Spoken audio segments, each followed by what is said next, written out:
So hello viewers, welcome on virtual learning with Anand Jaiswal. आज हम लोग बहुत लंबे समय बाद आप लोगों से मुलाकात कर रहे हैं और ये क्लास लंबे समय होने का कारण ये है कि ऑफलाइन क्लासेस में बहुत सारा बिजी हो जाना और जिसकी वजह से आपसे बातचीत नहीं हो पा रही थी।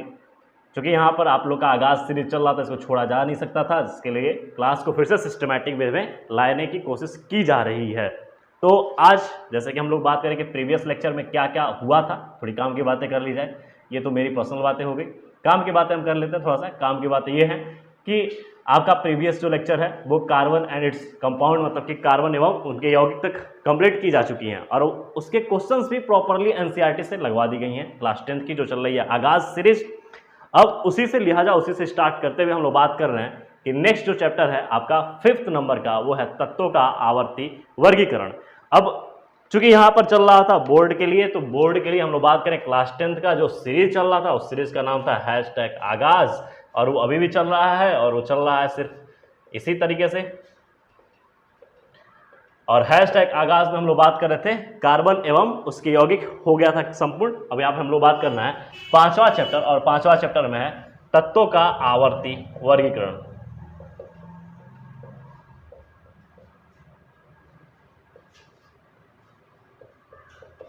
तत्वों का आवर्ती वर्गीकरण, क्लासिफिकेशन ऑफ पीरियोडिक टेबल। अगर हम बात करें तो सबसे पहले कि हम बात करेंगे या क्लासिफिकेशन ऑफ एलिमेंट्स, तो तत्वों का आवर्ती वर्गीकरण। तो आवर्ती वर्गीकरण में यहाँ पर तो आवर्ती तो छोड़ो, सबसे पहले दो चीज पढ़ना है, वर्गीकरण और दूसरा तत्व। देखो तत्व की बात की जाए तो तत्व हमेशा शुद्ध फॉर्म में होते हैं, ठीक है। हमने कहा था अगर पदार्थ को उठाया जाए तो पदार्थ दो रूप से होंगे, एक शुद्ध और दूसरा मिश्रण। तो अगर आपको समझना पड़े तो थोड़ा थोड़ा समझ लेना कि जो पदार्थ हैं वो पदार्थ दो रूप से आपको देखने को मिलेंगे, एक शुद्ध और दूसरा बाबू मिश्रण। शुद्ध में हमने बात किया था कि शुद्ध को क्लासिफाई किया गया दो पार्ट में, एक बना तत्व और दूसरा बन गया यौगिक। और मिश्रण में भी दो पार्ट हम लोग पढ़ते हैं, एक पढ़ते हैं बाबू समांगी मिश्रण और दूसरा पढ़ते हैं विषमांगी मिश्रण।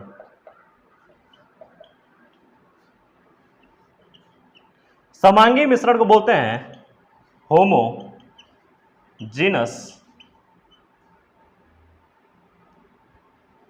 मिक्सचर और विषमांगी मिश्रण को बोलते हैं हेट्रोजीनस मिक्सचर। और पदार्थ को इंग्लिश में बोलते हो मैटर, क्या बोलते हैं? मैटर। शुद्ध को बोलते हैं प्योर फॉर्म में और तत्व को बोलते हैं एलिमेंट और यौगिक को बोलते हैं कंपाउंड। ये इतनी बातें हैं।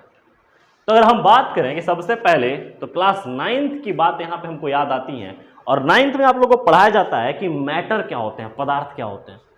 तो पदार्थ के लिए बेसिकली आपको समझना पड़ेगा कि पदार्थ है क्या। तो हम कहेंगे कि पदार्थ जिसमें भार हो, आयतन घेरता हो और कुछ घनत्व हो, उसका बात समझ में आ रही है। हम कहेंगे भार हो, स्थान घेरता हो, आयतन हो और कुछ घनत्व हो उसका, या जो भी घनत्व है उसमें, वो सब क्या कहलाएंगे? पदार्थ कहलाएंगे। जस्ट लाइक मी, मैं यहाँ पे खड़ा हूँ, मेरा कुछ भार है, मैं कोई आयतन घेर रहा हूँ, मेरा घनत्व है, ठीक है, मैं स्थान घेर रहा हूँ, तो मैं एक प्रकार का क्या हो गया? पदार्थ। वैसे यहाँ पे जितने भी आपके ब्रह्मांड में इर्द गिर्द आपके जो भी समान चीजें दिख रही हैं वो सब क्या है? पदार्थ है। उस पदार्थ को दो रूप में आप समझ सकते हैं, एक शुद्ध और दूसरा मिश्रण। शुद्ध जो होंगे वो सिर्फ और सिर्फ एक ही प्रकार के कणों से मिलकर बने होंगे, जैसे हमने कहा तत्व, और दूसरा है बाबू यौगिक। तो जब तत्व की बात आती है तो हम कहते हैं एक ही प्रकार के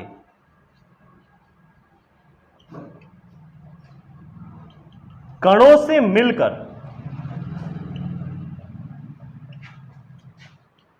बना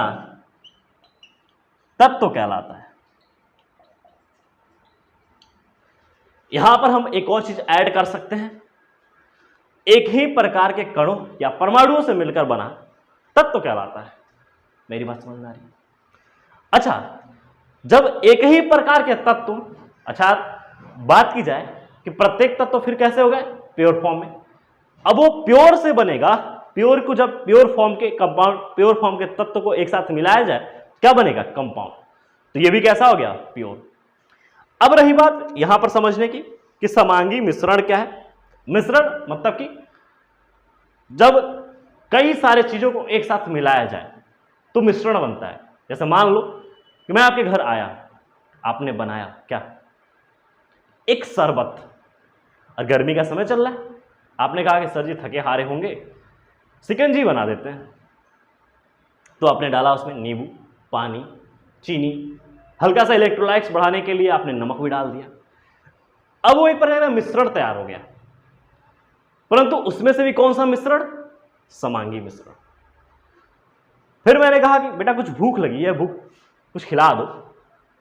तो मॉर्निंग टाइम में आपके पास पहुंचे तो आपने क्या किया? पोहा बना दिया। पोहा, पोहा में सोचिए क्या क्या डाला आपने? प्याज डाला, चूड़ा डाला, नमकीन डाला, बहुत सारे और इंग्रेडिएंट डाले आपने, और सबस्टेंस तैयार हुआ। वो सब ऊपर से एक रूप से दिखाई दे रहा था, मतलब सबका अपीयरेंस मुझे दिखाई दे रहा था, मुझे पता चल रहा था कि आपने क्या कंजूसी करा है इसमें। तो ऐसे मिश्रण को क्या बोलेंगे? विस्मांगीय मिश्रण। मतलब कि यहां पे कहने की बात यह है, जब कोई घुले और घुलकर अपना अस्तित्व पूर्ण से खो दे तो उसे बोलेंगे समांगी मिश्रण। जैसे नींबू, पानी, आपने चीनी, नमक सब डाला, उसमें किसी का अस्तित्व नहीं दिख रहा था, सिर्फ एक का अस्तित्व दिख रहा था, वो है पानी का, विलायक का। तो ऐसे मिश्रण को क्या बोलेंगे? समांगी मिश्रण। विस्मांगी मिश्रण जहां पर सबका अलग अलग अपना अपना अपीयरेंस दिखाई दे रहा हो उसे क्या बोलेंगे? विस्मांगी मिश्रण। अब ये रहा मेरा पदार्थ। अब पदार्थ से रिलेट कर दिया हमने तत्वों को, और तत्व को बताया हमने कि जब एक ही प्रकार के कणों से मिलकर बना होगा तो उसे क्या बोलेंगे? तत्व बोलेंगे। अब रही बात की वर्गीकरण। तत्वों की वर्गीकरण करने की क्या जरूरत पड़ गई भाई? तो देखो, तत्वों का वर्गीकरण करना जरूरी इसलिए पड़ गया क्योंकि तत्व बहुत सारे खोजे जा चुके थे, उनको पढ़ना भी था, पढ़ने में आसानी हो इसके लिए उनको व्यवस्थित करना पड़ा, और व्यवस्थित करने के लिए कई अवधारणाएं बनाई गई कि कैसे तत्वों को हम व्यवस्थित कर लें, और व्यवस्थित कर लें ताकि पढ़ने में आसानी हो और एक साथ हम एक लक्षण वाले तमाम सारे तत्वों को एक साथ पढ़ लें। जैसे हम बात करें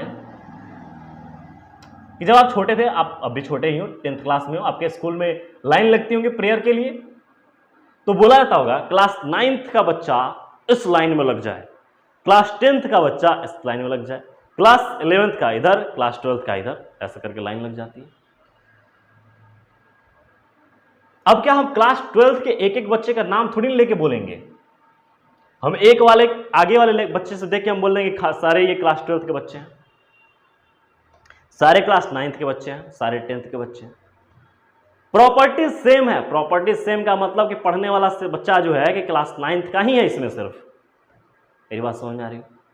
क्या हम पूरे क्लास का, पूरे स्कूल का हर एक बच्चे को अगर हम समझना चाहें तो क्या वर्गों के रूप में या आवर्तों के रूप में रखकर समझ सकते हैं? लेकिन उसमें भी समझने की बात यह आती है कि क्या उबड़ खाबड़ रखा जाए? जी नहीं। आपकी क्लास जब लगती है या फिर आपका जब प्रेयर होता है तो आपको बोला जाता है कि आप क्रमबद्ध तरीके से खड़े होइए, छोटा आगे, और जितना बड़ा होता जाएगा, भारी होता जाएगा, वो कहां जाएगा? पीछे। बात समझ में आ रही है? तो ये तो अरेंजमेंट का तरीका हो गया। अब इसी अरेंजमेंट के आधार पर तत्वों को वर्गीकृत किया गया। फर्स्टली पहले तत्वों का वर्गीकरण स्टार्ट हुआ वो हुआ उसके परमाणु भार के आधार पर, लेकिन क्रमबद्ध तरीके से ऐसे चलते गए और तमाम सारे वैज्ञानिकों ने अपना मत दिया, और मत देने के बाद आज जो हम पढ़ते हैं उसको बोलते हैं आधुनिक आवर्त सारणी। और उस आधुनिक आवर्त सारणी में यह बताया गया कि तत्वों को परमाणु भार के आधार पर नहीं, परमाणु संख्या के आधार पर वर्गीकृत किया जाए। इसके कई कारण थे कि परमाणु भार बोला गया लेकिन उसे सुव्यवस्थित नहीं हो पाया, तो परमाणु क्रमांक तक लाने के कई कारण थे, और कई सारे वैज्ञानिक ने इसमें अपना पार्टिसिपेशन दिया, अपना विचार दिया कि ऐसे करके ऐसे किया जाए तो तत्वों को पढ़ना आसान हो सकता है, हमारे जो बच्चे आएंगे उनको पढ़ने के लिए आसान हो सकता है। क्या मेरी बात से सहमत हो आप इतनी बात से? बात समझ में आ रही है? तो ये मेजर थिंग थी, तत्वों का वर्गीकरण चालू हो गया, मजेदार तरीके से चालू हुआ, और वर्गीकरण करते हुए हमने पूरा एक सिस्टमैटिक वे से पढ़ना है, और लास्टली हमको ये भी समझना है कि कैसे आधुनिक आवर्त सारणी आई। आज ये लेक्चर इंट्रो लेक्चर है हमारा तत्वों के आवर्ती वर्गीकरण का, या तत्वों के आवर्त वर्गीकरण का, जिसमें हम लोग बात करने वाले हैं मजेदार टॉपिक।